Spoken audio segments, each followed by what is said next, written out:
कोई लड़का किसी लड़की को प्रपोज किया, लड़की ने बोला नहीं मुझे तुम पसंद नहीं, तो कोई तेजाब डाल दिया। किसी ने किसी का मर्डर कर दिया। प्लास्टिक सर्जरी की शुरुआत, उसका सृजन भारत देश से हुआ। आपके देश में जो पहली बार टेलीविज़न बना, उसमें जो पहला चैनल चला उसका नाम था दूरदर्शन। जी, है ना? वो साइंस था। क्या आपको लगता है कि हमारे बोलने के शब्दों से बहुत बड़ा युद्ध हो सकता है या टल सकता है? कुंभकर्ण सबसे पहले बोला था कि गलत कर रहे हैं, मेरी आपको ये सलाह है कि जाइए वापस कीजिए। रावण बोला नहीं, तुम मेरे भाई हो, तुमको इसलिए नहीं उठाया गया कि तुम उठ के मेरे को ज्ञान दो। महाभारत के युद्ध का कारण ये बताया जाता है कि द्रौपदी का वो वाक्य था जी कि अंधे का पुत्र अंधा। जी। उनके पास भीष्म पितामह पहुंचे और बोले मैं धृतराष्ट्र के लिए गांधारी का हाथ मांगता हूं। बाहुबली का रिश्ता चला गया देवसेना के लिए। अर्जुन, द्रौपदी, युधिष्ठिर, भीम।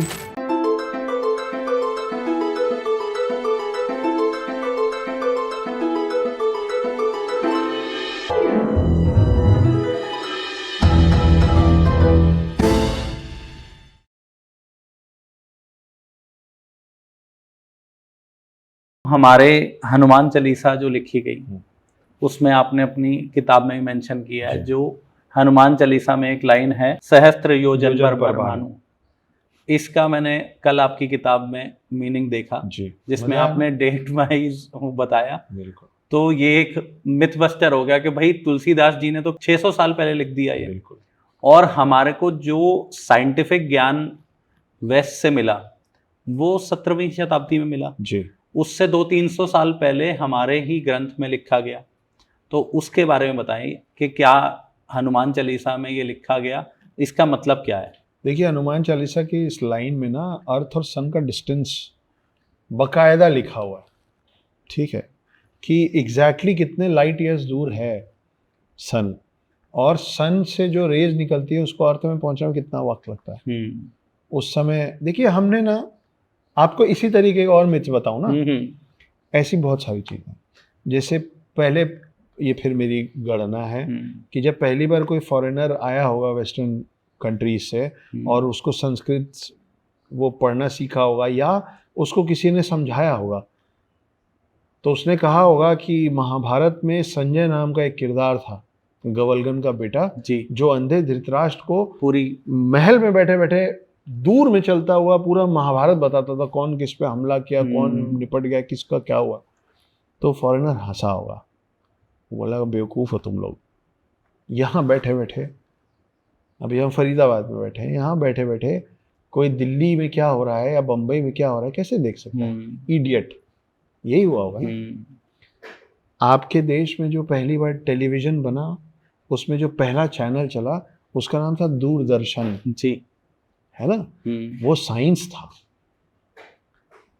इसी बंदे ने उसी वेस्टर्न आदमी को, वेस्टर्न कंट्री से आया आदमी को बोला होगा कि कंस चल रहा था और आकाश से आवाज आई कि देवकी का 8वां पुत्र तुमको मार देगा जी। फिर वो बोला होगा कि बेवकूफ हो तुम, हवा से कहाँ से आवाज आएगी? आकाशवाणी। आपका पहला रेडियो स्टेशन बना, उस रेडियो स्टेशन का नाम आकाशवाणी ही है ना? तो ये सब चीजें पहले भी होती थी, बीच में हमारा लिंक टूट गया, हम वो कैसे होता था वो हम मिस आउट कर गए। अब हम वापस, अभी आज आपके टेलीविजन के लिए तार तक नहीं लगता यार, हवा से ही देख रहे हो ना आप, वाईफाई से। तो जब, पर वो तो रियलिटी है सर, आज की रियलिटी है ना। तो वही है ना कि आज जो चीजें आज भी रियल नहीं हुई है, आप मेरे को प्रमाणित कर सकते हैं कि आने वाले टाइम में टेलीपोर्टेशन नहीं कर पाएंगे हम।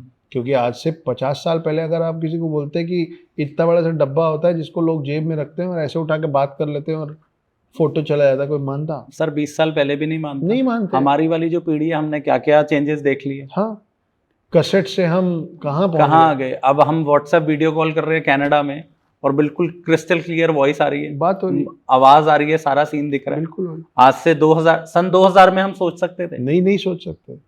तो मैं आपसे यही कह रहा हूँ ना कि आज जो चीजें अभी तक नहीं हुई है, आप मेरे को कैसे प्रमाणित कर देंगे या लिखित में दे देंगे कि ये जो अभी भी नहीं हुआ वो आगे भी नहीं हो पाएगा? तो अगर आप मेरे को ये प्रमाणित नहीं कर सकते कि जो आज जो टेक्नोलॉजी नहीं आई है वो कल नहीं आएगी, तो आप मेरे को ये कैसे प्रमाणित कर सकते हैं कि आज जो टेक्नोलॉजी आ गई वो पहले नहीं थी? फॉरेन कंट्रीज में ये बात हो रही थी कि भाई अर्थ तो फ्लैट है, और सूरज उसके आसपास घूमता है। उस समय भी हमको मालूम था कि भाई सूरज बीच में है और 9 प्लैनेट, हम 9 ग्रहों की पूजा आज से थोड़ी ना कर रहे, कई हजारों सालों से कर रहे हैं हम लोग 9 ग्रहों की पूजा जी। तो आप ये सोचने वाली बात नहीं है कि बिना टेलीस्कोप के, बिना नासा के, बिना स्पेसशिप बाहर भेजे हमको कैसे मालूम था कि भाई आप यहाँ से देख के बता सकते हैं क्या कि सूरज एक जगह है और पृथ्वी घूम रही है, और सिर्फ पृथ्वी नहीं घूम रही है, और 8 ग्रह हैं जो घूम रहे हैं। आप नहीं, तो आपको हमको क्या लगता है कि पहले वेस्टर्न कंट्रीज ने सोलार सिस्टम वर्ड बनाया, उसके बाद हमने सौरमंडल शब्द बनाया? नहीं, हमने कई हजार साल पहले बनाया। सर कई हजार साल पहले तो नवग्रह पूजा हो रही है, हमारे पास स्क्रिप्टेड है। वही मैं बोल रहा हूँ ना, तो हमें पता था कि 9 प्लैनेट्स हैं। अब आप मुझसे इस बात पे जिद कर सकते हैं या लड़ सकते हैं कि भाई आपको पता था, ये बताओ कैसे पता था। मुझे नहीं मालूम कैसे पता था जी। लेकिन ये तो प्रमाणित है ना कि मुझे पता था। तो या तो वो दैवीय शक्ति वाले लोग थे तो भी उनके सामने सर झुका लो, और अगर उस समय उनके पास स्पेसक्राफ्ट थे या उनके पास टेलीस्कोप्स थे, इतने एडवांस टेलीस्कोप कि प्लूटो देख पा रहे थे जी, तो भी उनके सामने सर झुका लो। तो पता कैसे था वो मुझे नहीं पता, लेकिन पता था ये तो प्रमाणित है। तो ऐसी बहुत सारी चीजें। एक और मिथ है, जैसे अभी हमारे तो 150-200 साल पहले मेडिकल ने एडवांसमेंट करी वेस्ट में, और फिर अब यहाँ भी आ गया तो सर्जरीज होने लगी जी, लेकिन हमारे पास तो प्रमाण है। प्लास्टिक सर्जरी जो शब्द है, सुश्रुत नाम था उनका, सुश्रुत ने 27 वॉल्यूम्स में 27 अलग अलग किताबों में, ये कितने साल पहले? ये लगभग 1000 साल पहले, 800 से ज़्यादा साल पहले उन्होंने ये सुश्रुत संहिता के नाम से 27 वॉल्यूम्स में किताब लिखी, जिसमें मतलब नाक कैसे जोड़ते हैं, कान कैसे जोड़ते हैं, हड्डी कैसे ठीक करते हैं, वो उसमें 1000 कितने तो इंस्ट्रूमेंट्स हैं जिसकी तस्वीरों के साथ उन्होंने लिखा था कि कैंची ऐसी होती है और स्कैल्प ये होता है और सब चीज़ें, स्टिचेस कैसे करते हैं, स्टिचेस कैसे करते हैं, सारी चीज़ें। अब यही जो किताबें थी वो पर्शियन लैंग्वेज में कन्वर्ट हुई, अरेबियन कंट्रीज में पहुंची, वहाँ से अंग्रेजी में कन्वर्ट हुई, वेस्टर्न कंट्रीज में पहुंची, और वहाँ पे उसको नाम दिया गया प्लास्टिक सर्जरी। आज आप हमारे यूथ से पूछिए कि बेटा प्लास्टिक सर्जरी को हिंदी में क्या बोलते हैं, तो ब्लैंक हो जाएंगे। उनको नहीं मालूम है कि शल्य चिकित्सा बोलते हैं। शल्य चिकित्सा की शुरुआत, उसका सृजन भारत देश से हुआ है। सुश्रुत वो शख्स है जिसने पहली बार प्लास्टिक सर्जरी की थी डेड बॉडीज में, और सब चीज़ डॉक्यूमेंट किया था कि कैसे किसको कैसे जोड़ते हैं, है ना। ऑर्गन ट्रांसप्लांट्स की बात कर लें आप सोचिए ना कि ये अगर सब कुछ फिक्शन है तो ये बहुत मतलब क्या लेवल की कल्पना शक्ति रही होगी लिखने वाले की, जिसने बोला कि वो गणेश का सर शिव जी काट दिए और हाथी का सर लगा दिया, हाथी के बच्चे का सर लगा दिया। तो आज क्या बॉडी पार्ट्स ट्रांसप्लांट नहीं होते हैं? हो ही रहे हैं ना। लेकिन आज हम मान रहे हैं हर चीज को, तो दिख रहा है तो मान रहे हैं, उनको जो दिखा था उन्होंने लिखा तो है। भाई मैं इंदौर शहर में बहुत साल रहा हूँ, वहाँ पे ना एक कहावत है कि 100 बका एक लिखा। मतलब आप बोल क्या रहे हो उससे मतलब नहीं है, लेकिन जो लिखित है तो उसको तो आप बदल नहीं सकते, प्रमाण है वो, तो प्रमाणित है। तो 100 बका एक लिखा जब बात है तो वो ये सारी चीजें तो लिखी हुई है ना।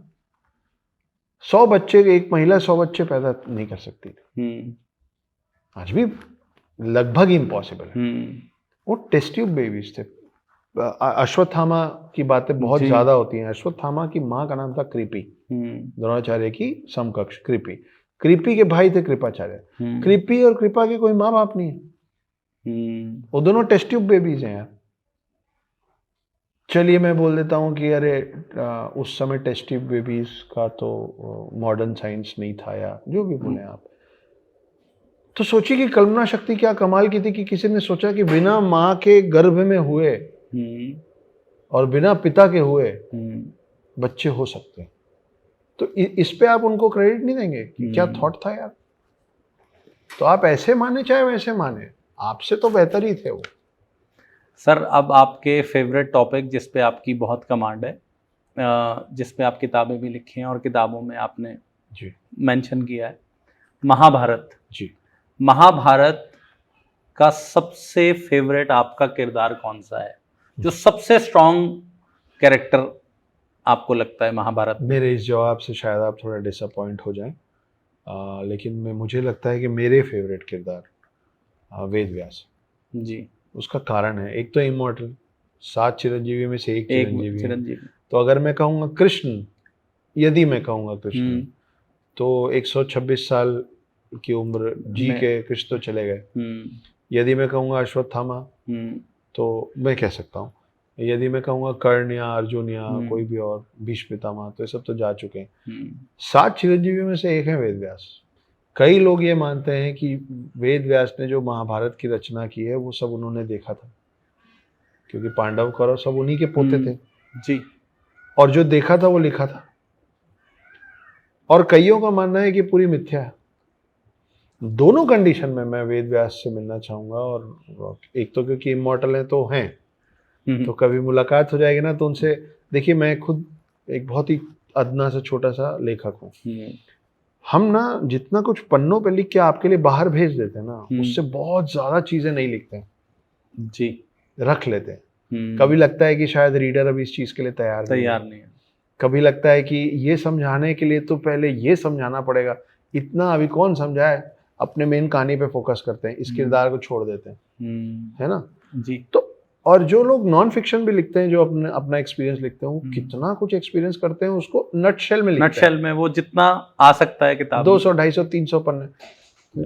एक साल में 365 दिन जो आदमी जिया है, अगर वो 50 साल की उम्र में 365 पन्ने की भी कहानी लिख रहा है ना, तो वो अपने जीवन का सिर्फ 365 दिन कवर कर रहा है जी, जबकि वो 365 इंटू 50 जी चुका है।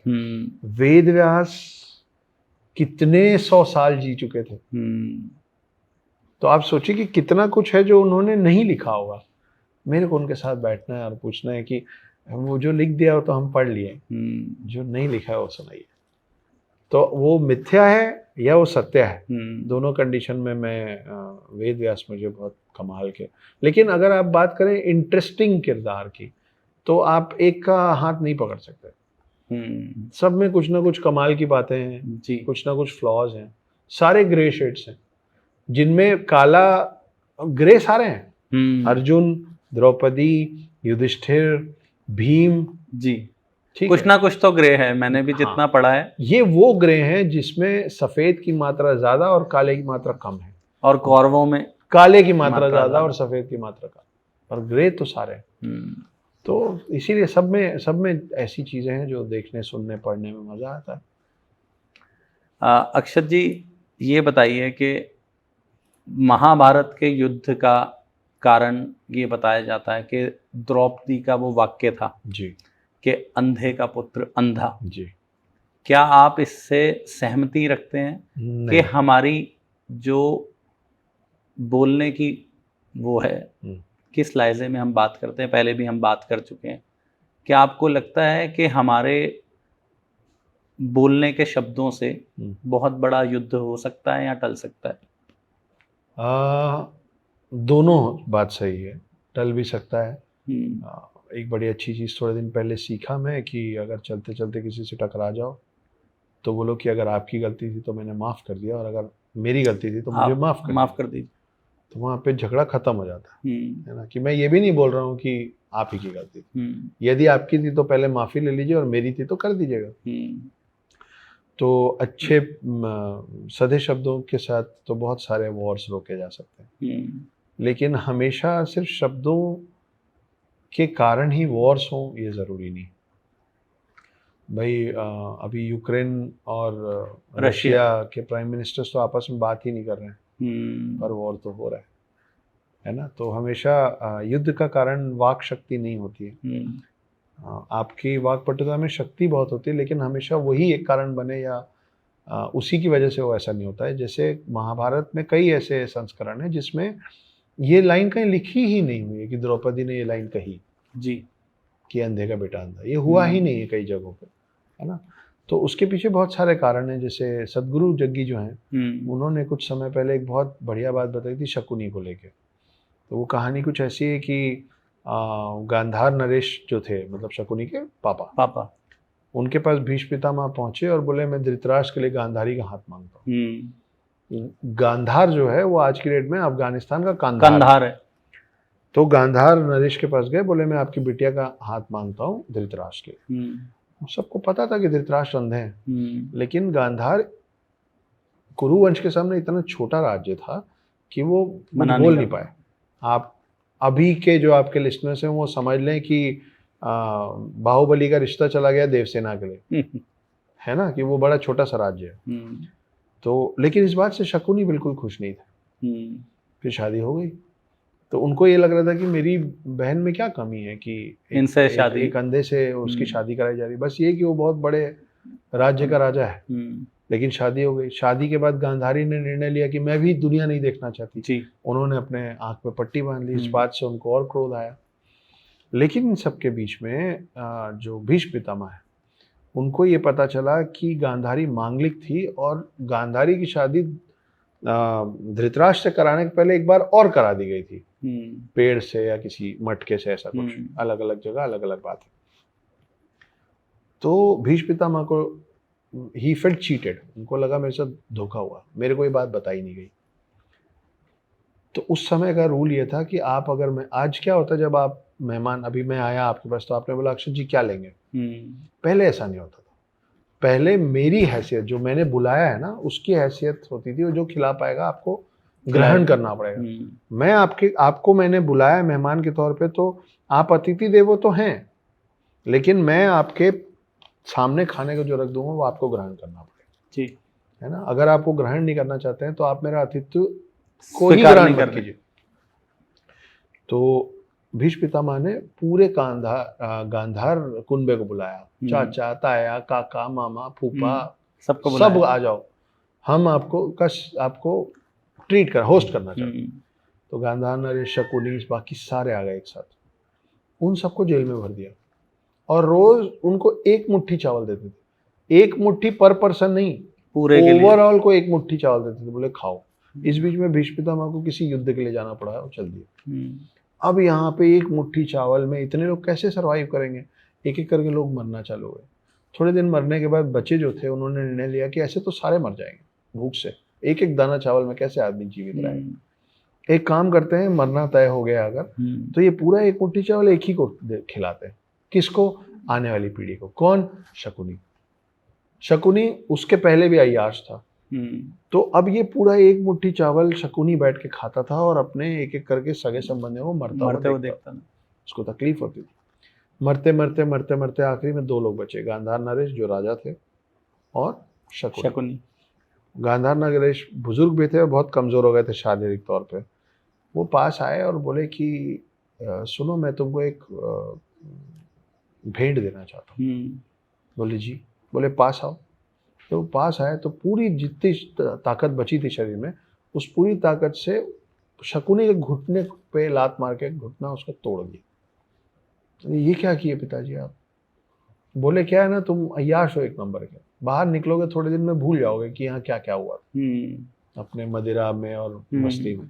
अब हर कदम जब तुम चलोगे ना तो तुमको याद रहेगा कि यहाँ क्या हुआ था, क्योंकि तुम जीवन भर लंगा होगे। अब भेंट लो। भेंट ये है कि मैं जब मर जाऊंगा तो मेरी हड्डियों का पासा बना लेना, जो मांगोगे नंबर वही आएगा। तो वो जो पासे थे वो इसलिए थे, शकुनी फेंकता था। और गांधार नरेश ने बोला था कि अब तुम्हारे पूरे बचे हुए जीवन का ना एक ही लक्ष्य है, ये कुरु वंश की बर्बादी, ये वंश खत्म हो जाए, ये वंश को बर्बाद कर दो। तो उस चक्कर में वो पूरा खेल हुआ कि दुर्योधन को करप्ट करना, उसका कान भरना, उसको पॉइजन करना से लेके जब कृष्ण दरबार में आए थे कि 5 गांव दे दो, युद्ध नहीं करेंगे, दुर्योधन मान जाता 5 गांव देने, उसने नहीं दिया जी। तो दिमाग से और करप्ट करने में शकुनी उतनी बड़ी रात थी जितनी बड़ी सुबह थे कृष्ण। कृष्ण कौन थे इनके? तो यहाँ से कृष्ण थे और वहां से शकुनी थे। तो देखा जाए तो दो शक्तियों का युद्ध था, एक चाहता था उनकी बर्बादी और एक चाहता था पांडवों की खुशहाली। तो आप वो बोलते हैं ना कि history is always written by victors, जो जीतता है ना वो इतिहास लिखता है। तो आप सोचिए कि अगर हारने वाले की कहानी, अगर कौरव जीत गए होते तो आज आप कृष्ण की जगह शकुनी की पूजा करते होते। बहुत डिफरेंट साइड आपने बताई है ये। हाँ, तो ऐसा है। तो जैसे आपने महाभारत पे बताया है, कुछ हमें रामायण के बारे में बताएं। जी। रामायण में ऐसे ही सेम प्रश्न कि आपको रामायण में राम जी को मर्यादा पुरुषोत्तम राम कहा गया है, जी। इसके पीछे का क्या लगता है कि कितना सही है ये? देखिए, रामचरितमानस जो शब्द है ना, वो शब्द का मतलब ही होता है कि वो मानस जिसका चरित्र राम जैसा हो, उसके लिए रामचरितमानस। जी। इसीलिए हर माता पिता चाहते हैं कि मेरा बेटा राम हो जाए, है ना। लेकिन रामायण जो है ना, वो कमाल की कहानी है। क्यों है? आप ना उसके हर किरदार से कुछ ना कुछ सीख सकते हैं, और आप चाहते हैं कि उस कहानी के किरदार आपके इर्द गिर्द हो, और सिर्फ पॉजिटिव किरदार नहीं, नेगेटिव भी। कैसे? आप चाहेंगे कि आपका जो बेटा हो ना, वो आपके एक प्रॉमिस के लिए ना दुनिया इधर की उधर कर दे। ठीक है, अगर आप किसी से कर्ज लिए हुए ना, तो आप चाहेंगे कि मेरे मरने के बाद भी मेरा बच्चा उतार दे दे, और ये बोल के दे कि नहीं नहीं, मेरे पिता की जबान है, मैं निभाऊंगा। उसके लिए चाहे मेरे को घर बार बेचना पड़े, मैं करूंगा। राम वनवास पे चले गए थे एक वचन रखने के लिए। हर इंसान चाहता है कि उसके पास लक्ष्मण जैसा एक भाई। मैं बहुत ब्लेस्ड हूँ राज जी कि मेरे पास सच में लक्ष्मण जैसा एक भाई, मेरा सगा भाई है जी। जो जब मेरा बुरा वक्त आया था ना, तो वो पायलट था बेचारा फिलीपींस में। उसका जीवन अच्छा चल रहा था उसकी समकक्ष के साथ। उसको पता चला ना, वो चलती नौकरी छोड़ के वापस आया, और जब तक मैं वापस अपने टांग पे खड़ा नहीं हुआ, अब भी 2018-19 तक, तब तक वो लड़का परिवार संभालता रहा, और मेरे बगल में, मतलब मुझे कोर्ट जाना पड़ता था तो वो मुझे अकेले कोर्ट नहीं जाने देता था, तो मैं साथ में चलूँगा, पीछे से अगर खड़ा रहा। तो मेरे पास लक्ष्मण है। लेकिन हर कोई चाहता है कि, अब देखिए, वनवास किसको मिला था? राम को मिला था। लक्ष्मण का कोई लेना देना नहीं। लक्ष्मण साथ हो लिए, उतने साल वो सोए नहीं, रखवाली कर रहे थे, सोए ही नहीं। उन्होंने वरदान लिया था कि पूजा की, आए बोले मांगो क्या वरदान मांगते हो? बोले बस मेरे को नींद ना आ जाए, मैं सोना ही नहीं चाहता हूँ पूरे वनवास के काल में, ताकि मैं सुरक्षा कर सकूं। गुफा में रह रहे हो, जंगल में रह रहे हैं, रात को कौन सुरक्षा करेगा? तो बोले ठीक है, ये किया जा सकता है, लेकिन किसी और को तुम्हारे बदले सोना पड़ेगा। तो आप सीखिए लक्ष्मण की समकक्ष से, उर्मिला से। वो जितने साल वनवास में सोए नहीं, उनका पूरा नींद वो बेचारी उसका जीवन सोते सोते बीत गया कि ठीक है, उनके बदले। तो हमको दिखता है कि राम की समकक्ष सीता जो हमेशा साथ खड़ी हुई थी, उर्मिला से सीखिए। वो दूर होके आर्मी में जो जवान हैं, उनकी पत्नियां उनके समकक्ष उनके बगल में थोड़ी ना होती, लेकिन फिर भी जीवन भर अपना उत्तरदायित्व तो निभाती रहती ना, जहां से भी। उनसे सीखिए। अब हम लक्ष्मण की बात कर रहे हैं, आपको कुंभकर्ण की भी बात करनी पड़ेगी। कुंभकर्ण जब उठा था, उसको बताया गया कि भैया मैं तो सीता उठा लाया हूँ। भैया नहीं, मतलब रावण बड़े थे पर बोल चाल में, कि भाई मैं तो सीता उठा लाया हूँ, और तुमको इसलिए उठाया गया कि राम लक्ष्मण आ रहे हैं, लड़ो। कुंभकर्ण सबसे पहले बोला था कि गलत कर रहे हैं आप, मेरी आपको ये सलाह है कि जाइए वापस कीजिए। रावण बोला नहीं, तुम मेरे भाई हो, तुमको इसलिए नहीं उठाया गया कि तुम उठ के मेरे को ज्ञान दो, सलाह दो। उठाया गया, जाओ लड़ो। मालूम था कुंभकर्ण को कि जहां जा रहा हूं मर जाऊंगा, भगवानों से थोड़ी ना जीत जाऊंगा, पर क्या भाई था वो। बोले ठीक है, ये तो यही सही, अच्छे हो बुरे हो जैसे भी हो तो मेरे भाई। और तो इसीलिए हम कैसे लोग चाहते हैं, हम ऐसे लोग चाहते हैं कि हम बाहर कितना भी बड़ा कांड कराए ना, जब दरवाजे पे लोग आए ना, वो भले अकेले में अंदर हमको मार ले, हमारा भाई या हमारा दोस्त, लेकिन वो दरवाजे पे खड़े होकर बोले इसको हाथ लगाओगे ना, उसके पहले मेरे से बात करो। चाहते हैं ना जी। कुंभकर्ण वही था कि अंदर समझा रहा है कि भैया गलती कर रहे हैं जी, लेकिन सामने जा रहा है लड़ने। मेघनाथ वो पिता के लिए फना हो गया, हनुमान को कैसे भूल जाए। कि आप हर कोई चाहता है कि मेरा एक ऐसा भक्त हो। जी, हनुमान भक्त, राम भक्त, हनुमान। मेरा एक ऐसा सेवक हो। लोग कभी पैसा दे के सेवक ढूंढते हैं, कभी प्यार से ढूंढते हैं, कभी घर दे के ढूंढते हैं, कभी खाना दे के ढूंढते हैं, लेकिन सब चाहते हैं कि मेरा एक ऐसा सेवक हो। तो आप अपने एक जीवन में जो जो रिश्ते चाहते हैं ना, दोस्त, मर्यादा पुरुषोत्तम राम जिन्होंने पूरे जीवन में कोई पाप कोई गलत काम नहीं किया, उन्होंने दोस्ती सुग्रीव के साथ दोस्ती के लिए बाली को धोखे से मार दिया जी। और बाली ने भी मित्रता ऐसे निभाई कि पूरी सेना लगा दी सीता मैया को छुड़ाने में। तो आपको बहुत अच्छे दोस्त मिलेंगे इस कहानी में, आपको बहुत अच्छी समकक्ष मिलेंगी इस कहानी में, आपको बहुत प्यारे भाई मिलेंगे इस कहानी में, आपको पिता का मान रखने वाला बेटा मिलेगा इस कहानी में, आपको बहन का बदला लेने वाला रावण भी मिलेगा इस कहानी में। रावण होने के बाद भी शिव का इतना बड़ा भक्त था, तो आपको भक्त भी मिलेगी और दोनों तरफ मिलेंगे। ये मुझसे कई बार पॉडकास्ट में ये सवाल पूछ लिया जाता है कि आपके हिसाब से विष्णु बड़े हैं कि शिव बड़े हैं, क्योंकि शैव मानने वाले, शैविज्म मानने वालों को लगता है कि शिव बड़े हैं और वैश्य वालों को ये लगता है। तो मैं उनको हमेशा यही कहता हूँ कि भाई आप देखिए कि हनुमान जो हैं वो अवतार हैं शिव के और वो सेवक हैं राम के, लेकिन लंका में चढ़ाई करने के पहले राम बैठ के पूजा कर रहे हैं शिवलिंग की। तो ये दोनों एक दूसरे के पूरक है ना, कि दोनों अब महाभारत में ये तो कृष्ण इतने बलशाली हैं, लेकिन जाने के पहले वो गए कहाँ हैं? हनुमान जी के पास जी, कि चलिए ना साइड, हमारे साइड हो लीजिए। बोले प्रभु मैं आपके साइड आऊंगा तो पर्पस ही डिसॉल्व हो जाएगा, ये महाभारत तो हो ही नहीं पाएगी, हो ही नहीं पाएगी। तो एक काम करता हूँ, पर आप आए हैं तो मना भी नहीं कर सकता हूँ, चलिए मैं आपके ध्वज में बैठूंगा।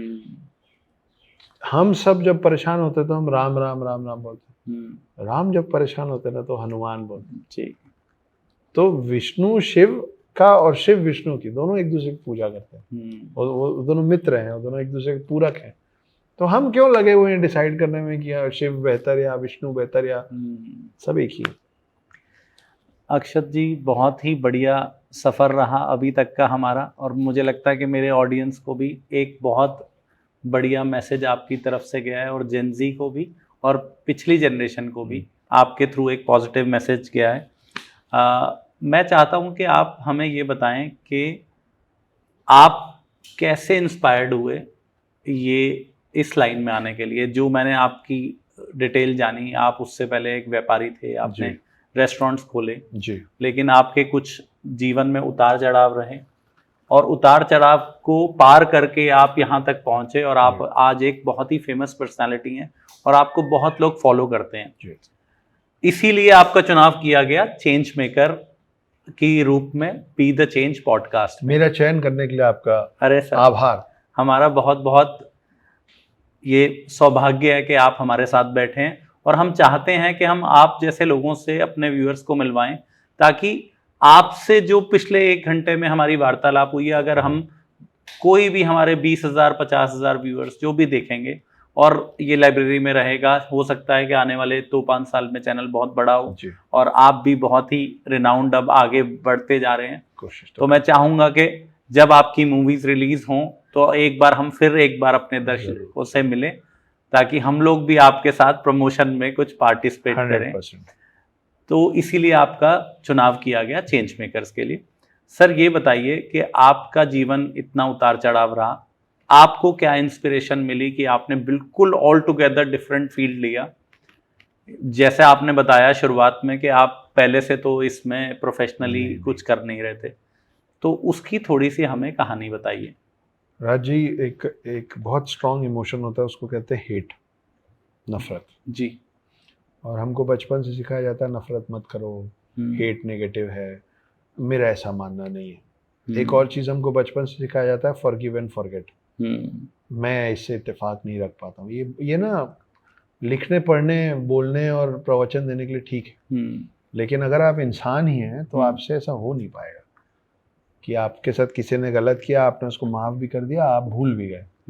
अरे इतनी खराब याददाश्त नहीं होनी चाहिए कि आप भूल जाए। कुछ चंद लाइनें लिखी थी कि मैंने पूछा दर्द से कि तू वापस क्यों चला आया, मुस्कुरा के उसने कहा तेरी तरह मुझे किसी ने नहीं अपनाया, सो मैं वापस चला आया। मेरे को नहीं चाहिए भैया, मैं याद रखूँगा। तो मैं फॉरगिव एंड फॉरगेट नहीं कर पाता हूँ। और मेरा ये जो सफ़र रहा, जो आपने कहा कि बहुत रॉक बॉटम टच करके तुम फिर बाउंस किए हो, वो हेटरेट की वजह से हुआ है। ये बहुत सॉरी अनयूजुअल है, लेकिन ये सच है।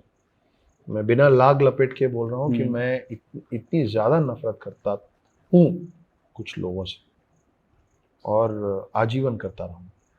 लेकिन आप हेटरेट के ना बड़े रंग होते हैं, और आप उस नफरत को अपने ऊपर कैसे ढाल रहे हैं वो आपके हाथ में। नफरत नहीं करना आपके हाथ में होता नहीं जी। तो कई लोग क्या करते हैं, नफरत में सामने वाले को नुकसान कर देते हैं। कोई लड़का किसी लड़की को प्रपोज किया, लड़की ने बोला नहीं मुझे तुम पसंद नहीं, तो भाई तेजाब डाल दिया। किसी ने किसी का मर्डर कर दिया, किसी ने किसी का कुछ बिजनेस खराब कर दिया। हेट्रेड एक कोटेशन है, और वो कोटेशन है the greatest revenge is massive success. जब आपको नफरत होती है तो आप बदला लेना चाहते हो। मैं भी लेना चाहता हूँ। एक समय था जब मैं बहुत बुरी स्थिति में थाने के बाहर, पुलिस थाने के बाहर बैठा हुआ था। मेरे यहाँ पे वो जब सलाइन लगाते हैं तो जो पट्टी लगाते हैं, और वो लगा हुआ था क्योंकि यहाँ से मेरे को फिर अस्पताल जाना था। बगल में मेरे माता पिता बैठे थे, मेरी उम्र थी 33 साल, और जिन लोगों की वजह से मैं वहाँ थाने में था ना, वो एक ग्रुप में खड़े हुए थे, और उन्होंने आपस में मुझे सुनाने के लिए वहाँ पे बात की थी। उन्होंने कहा था बताओ देखो कितना बड़ा फेलियर है ये आदमी, रेस्टोरेंट होटल चलाया फेल हो गया, शादी में फेल हो गया, सुसाइड करने गया उसमें भी फेल हो गया, जिंदा बच गया, इतना बड़ा फेलियर है ये आदमी। इतनी नफरत हुई, मेरा मन किया ना वहीं निपटा दूं उन लोगों को, क्योंकि अपन तो जाने को तैयार हो गए थे ऑलरेडी। वहां पे जो नफरत आई वो बड़ी, मैं बोला तुम लोग ये जो बोले हो ना, बोला नहीं, मैं मन में सोचा कि इसका जवाब मैं दूंगा समय के साथ। वो बात अभी 2 साल पहले तक भी मेरे कान में गूंजती थी। तो the greatest revenge is massive success को अपना मूल वो बना के, और मैं लग गया था कि भाई ऐसे भीड़ में गुम होके दुनिया तो नहीं छोड़ूंगा। फेलियर बोले हो ना तो सक्सेस, और सक्सेस की पराकाष्ठा क्या होती है मैं दिखाऊंगा तुम्हें। तो हेट करना बुरा नहीं है। हेट को आप कैसे, हेट बहुत प्योर इमोशन है राजी, सफेद एकदम झक सफेद, सच में उसमें कोई मिलावट नहीं हो सकती। आप किसी से प्रेम में होंगे ना, और कोई आके बोलेगा अरे मैं उसको वहाँ किसी और के साथ देखा, आपके वो प्रेम में थोड़ी सी मिलावट हो जाएगी, आपके प्रेम में शक आ सकता है, हेट में नहीं आएगा। आपको कोई दुनिया का कोई आके समझा ले कि नहीं नहीं तुम गलत समझ रहे हो, नहीं नहीं वो उसको नफरत मत करो, जाने दो, माफ कर दो, भूल जाओ, उसमें कोई मिलावट ही नहीं हो सकती। बस आपको उसको पालतू बनाना आना चाहिए। पिक्चरों में देखते हैं ना अपन, ड्रैगन, डायनासोर, उससे भी बड़ा है हेट साइज में, मैसिव। वो वाइल्ड बीस्ट है, उसको ना टेम करना कठिन है जी। उसके नाक में से रस्सी निकाल के और लगाम बना के पकड़ना वो कठिन काम है, और उसमें बहुत सब्र और बहुत परिश्रम चाहिए जी, बहुत तपस्या चाहिए। लेकिन वो एक लाइन था कि the greatest revenge is massive success, कि मैं बताऊंगा तुम लोगों को कि तुम लोग जो मेरे साथ किए हो, तुम लोग क्या खोए हो। तो वो मेरे को ये मेरे जीवन की ये सच्चाई है। मेरे को ये लाइन कि the greatest revenge is massive success और नफरत, मैंने उनका नुकसान नहीं किया, करूंगा भी नहीं, मगर तकलीफ तो होती होगी। आप इस लाइन में आए, और आपको आने में मैं ये जानना चाहता हूँ कि आप एक सक्सेसफुल राइटर बने जी। बहुत से हमारे व्यूअर्स भी होंगे, सब में कुछ ना कुछ हिडन टैलेंट होता है। जैसे आपने कहा हिडन हिंदू, सभी में, मेरे में मुझे ऐसे लगता है कि शायद ये हिडन टैलेंट था, या थोड़ा सा कहीं ना कहीं एक इसका बीज था। तो मैं अपने चलते काम के साथ साथ ये लगा कि सोसाइटी को एक मैसेज देते हैं जी, और ये शुरुआत हुई। तो आपने, अगर हमारे व्यूअर्स को कोई टिप्स देनी हो, 2 या 3 टिप्स आसान शब्दों में, कोई अगर आपके फील्ड में आना चाहे तो कैसे, क्या टिप्स देंगे आप? मैं ना बहुत पहले एक बात सुना था कि 2 जनरेशन्स बहुत अच्छे मेहनत करके कोई चीज़ को तैयार करते हैं, पता नहीं क्यों तीसरा जनरेशन खराब कर देता है। सुना है आपने? जी, सबने सुना होगा। उसका कारण है, उसका कारण ये है कि जो कठिन समय होता है ना राजी, वो मजबूत जनरेशन तैयार करता है। जो मजबूत लोग तैयार होते हैं उससे, वो आसान समय तैयार करते हैं। जो आसान समय होता है वो कमज़ोर जनरेशन तैयार करता है, और जो कमज़ोर जनरेशन बनता है वो फिर कठिन वक्त लेके आता है। जी, साइकिल पूरी। ये साइकिल है। और फिर वो जो कठिन वक्त में जो नया जनरेशन तैयार होता है वो टफ होता है। तो ये सर्कल है। आपको समझना पड़ेगा कि आप अपने जीवन के या अपने जनरेशन के इस साइकिल का कौन सा हिस्सा है। अगर आपको बहुत नाजों से पाला गया है तो अपने आप को अभी से थोड़ी तकलीफ देना शुरू कीजिए। मैं बड़े नाजों में पला हुआ था जी। रेस्टोरेंट था, मतलब 5th 6th तक लेस बांधना नहीं आता था शूज का, वो भी कोई बैठ के बांध देता था। खेलते खेलते लेस खुल जाता था ना शूज का, तो दौड़ के घर आता था, बांधो फिर जाऊंगा, तो स्टाफ मेंबर बांधता था, जाइए बाबू खेल, है ना। तो फिर कठिन वक्त आया, तो फिर कठिन वक्त से तब के जहाँ भी पहुँचे। तो जो हमारे उम्र में जो माता पिता हो गए, हमारी कोशिश यही रहती ना कि अपने बच्चे को बहुत आराम दें, उसको कोई दिक्कत ना, उसको दो दिक्कत मत दो आराम, हॉस्टल में भेजो उसको, बोलो जाओ अपने हिसाब से करो। वो बनेगा, वो टफ बनेगा, वो कठिन बनेगा। बहुत नाजों में रखेंगे ना तो गड़बड़ हो जाता है। एक हम पेड़ों के बीच में बैठे हैं सब तरफ, एक प्रजाति का वही पेड़ आप जंगल में उसका बीज छोड़ाइए और उसी प्रजाति को लाके यहाँ गार्डन में लगाइए। कुछ साल बाद जब आप तो पेड़ लगाते हैं जी, आप जंगल के पेड़ को जाके लात मारेंगे ना तो वो ऊपर तक शिविर नहीं होगा। वही प्रजाति के उसी साइज के एक ही पेड़ का निकला जो दूसरा बीज जो आपने गार्डन में लगा रखा, उसको जब आप लात मारेंगे ना, उसका सबसे ऊपर का जो पत्ता है ना वो भी ऐसे थर्रा जाएगा। उसका कारण ये है कि पेड़ जो आप अपने गार्डन में लगा लेते हैं उसको आप खाद देते रहते हैं, पानी देते रहते हैं, धूप आता है तो वो हरे रंग का नेट लगा लेते हैं, ठीक है। उसको ना खाद और पानी ढूंढने के लिए अंदर जड़ों में उसको ऐसे और ऐसे फैलना नहीं पड़ता, उसको बैठे बैठे सब मिल रहा है। अब जब उसको लात पड़ती है ना तो उसके पास अंदर अब्जॉर्ब करने की शक्ति ही नहीं, रूट्स कमजोर हैं उसके जी। तो वो ऊपर दिखता है, उसके चेहरे पे, उसके पूरे शरीर पे दिखता है कि थर्रा गया वो एक लात से। वो जो जंगल का पेड़ है ना उसको कुछ नहीं दिया, वो ढूंढते ढूंढते खाद और पानी जड़ सीधा घुस गया और ऐसे फैल गया। अब जब आप उसको लात मारते हैं ना तो सब कुछ अंदर अब्जॉर्ब करने की क्षमता है उसमें, तो आपको बाहर कुछ दिखता ही नहीं। तो जंगल का पेड़ बनाइए, गार्डन का पेड़ बनाएंगे तो हर छोटी सी बात में भी डोलने लग जाएगा घबराहट। ये तो सर बहुत बड़ा एक टेक अवे है। हम लोग जो अब जनरेशन को पाल रहे हैं तो चाहे मोह में कर रहे हैं या हम लोग इतनी फैसिलिटीज दे रहे हैं, और आने वाली जो आपकी बात है ये बहुत आई ओपनिंग है मेरे लिए भी और मेरे व्यूअर्स के लिए भी। कमजोर कर रहे हैं हम लोग अपनी जनरेशन को, कमजोर आने वाली पीढ़ी को हम कमजोर कर रहे हैं बहुत ज्यादा फैसिलिटीज देके। बिल्कुल। आज बिना एसी के बच्चे नहीं, स्कूल्स में एसी, हर चीज एसी, तो हम लोग बहुत कमजोर पीढ़ी तैयार करने जा रहे हैं। नहीं एसी वेसी तो फिर भी साधन की बात हो गई जी। जैसे हल्की सी भी चोट लग जाती है तो हम बिल्कुल गोद में बैठा के और चलो आइसक्रीम खिला के लाएंगे, अरे चोट ही तो लगी है, ठीक हो जाएगा तू जी। रो रहा है रोने दीजिए, रो ही रहा है ना, खून नहीं बह रहा उसका, आंसू बह रहा है, आंसू निकलना अच्छा होता है जी, निकलने दिया जाए। रही बात लेखन की, जो भी बडिंग राइटर्स और ऑथर्स हैं उनको एक तो ना हम राइटर्स को ये जो पदवी दे दी गई ना राइटर की, वही गलत है। तो टाइप राइटर के साथ भी राइटर जुड़ा हुआ है ना, खटखुट करेंगे तो वो भी राइटर हो गया। तो हमको ना राइटर का डेजिग्नेशन नहीं होना चाहिए, हमारा डेजिग्नेशन होना चाहिए थिंकर का। क्योंकि मैं हमेशा बोलता हूँ कि writing is a skill, thinking is an art ji. Anybody can teach anybody any skill. आप किसी भी को बैठा के कोई भी भाषा लिखना सिखा सकते हैं, बोलना सिखा सकते हैं। यहाँ पंक्चुएशन मार्क लगेगा, यहाँ कॉमा लगेगा, यहाँ फुल स्टॉप लगेगा, सिखाया जाता है। Nobody can teach nobody how to think. Yeah. तो thinking is an art, writing is a skill. तो थिंकिंग पे ध्यान दें जो भी नए राइटर्स हैं। हम लोगों को बड़ी जल्दी होती है कि हम जैसे ही बैठते हैं ना चेयर टेबल पे, मैं भी करता था, हम जैसे ही बैठे हैं ना हम पहले पेन खोलेंगे, अपना हाथ पेपर पे रखेंगे, फिर ऐसे करेंगे, बंद कर दो पेन, बंद कर दो किताब जिसमें लिख रहे हो, ऐसे बैठो और घंटों सोचो कि लिखना क्या है।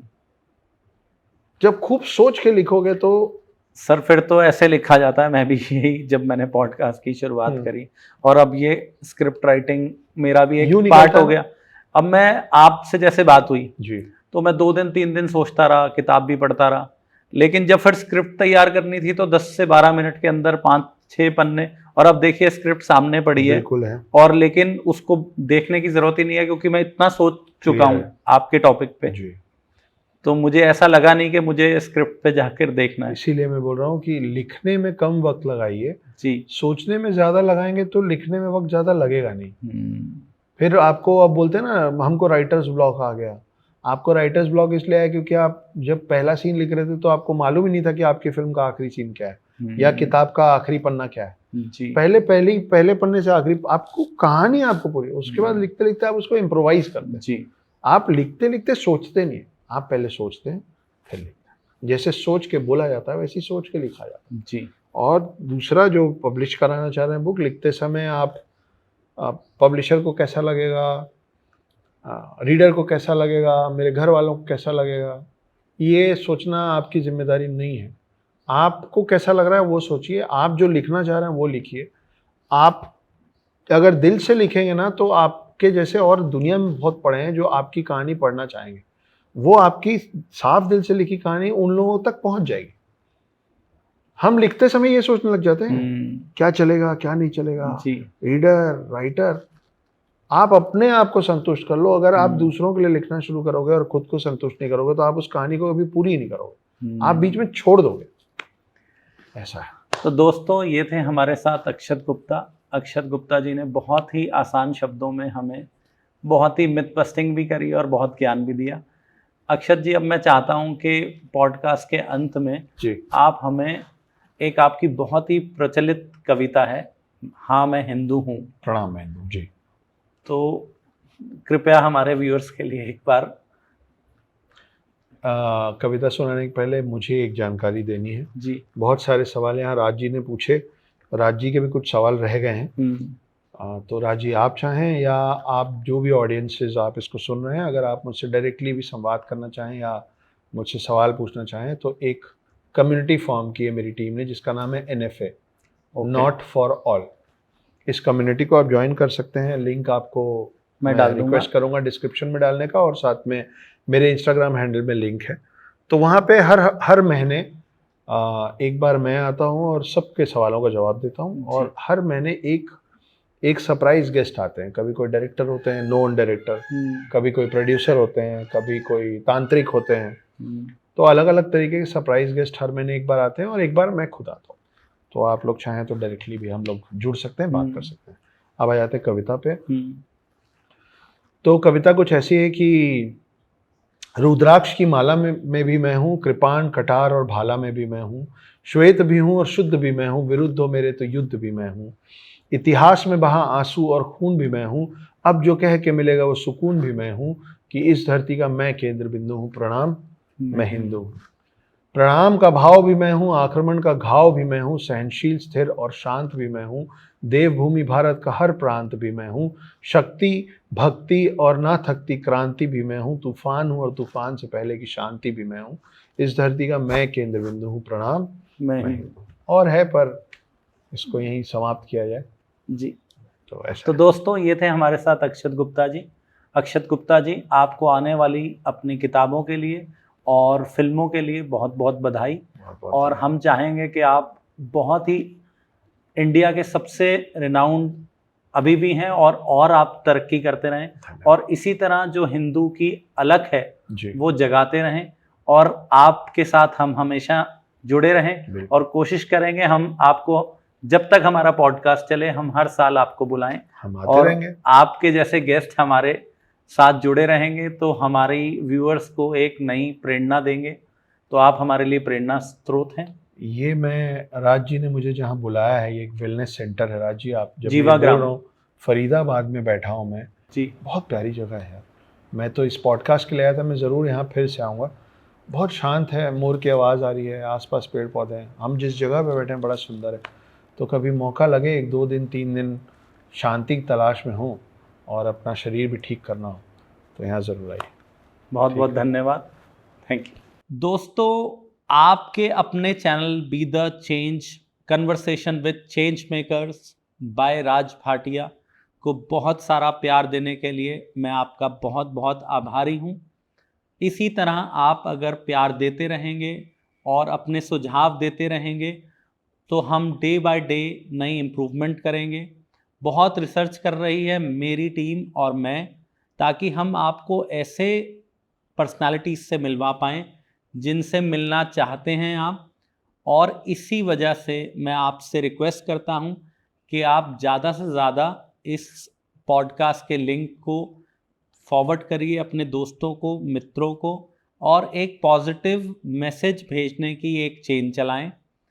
आपकी इस सपोर्ट से हम फ्यूचर में इस देश के, विदेश के बहुत लर्नेड लोगों को लाने की कोशिश करेंगे, और आपसे सिर्फ ये उम्मीद करते हैं कि आप हमें इसी तरह प्यार देते रहेंगे और ऐसा ही सपोर्ट बनाए रखेंगे। और मैं रिक्वेस्ट करूँगा, जो भी आपके नाम आपके दिल में आते हैं, जिसमें आप लगते हैं कि राज, अगर आप इनसे हमारे को मिलवाएंगे, इनकी बात सुनवाएंगे, तो हमें बहुत अच्छा लगेगा। तो प्लीज़ कमेंट बॉक्स में उनका नाम लिखिए। मैं और मेरी टीम आपसे वादा करते हैं कि हम पूरी एफर्ट से कोशिश करेंगे कि हम आपको उस पर्सनालिटी से मिलवाएं। बहुत बहुत धन्यवाद।